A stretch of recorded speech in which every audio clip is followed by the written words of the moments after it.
అందరికీ నమస్కారం.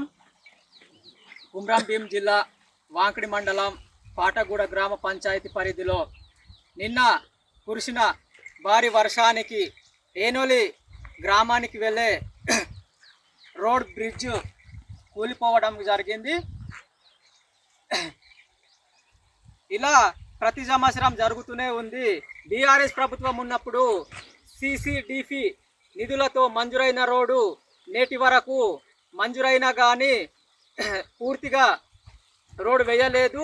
అదే ఇప్పుడు వచ్చిన మన కాంగ్రెస్ ప్రభుత్వం హయాంలోమైన ఆ CCDP నిధులతో మంజూరైన రోడ్ని పూర్తి చేయాలని మేము ఏనోలి గ్రామస్తులము కోరుకున్నాము.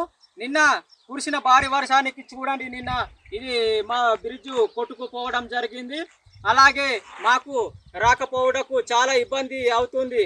దీని వలన గవర్నమెంట్ కూడా మా సమస్యలను కానీ మా బాధలను కానీ వాళ్ళ దృష్టిలో పెట్టుకొని మా సమస్యని రాకపోవడకు పూర్తిగా సంపూర్ణంగా పరిష్కరిస్తారని కోరుకుంటున్నాము.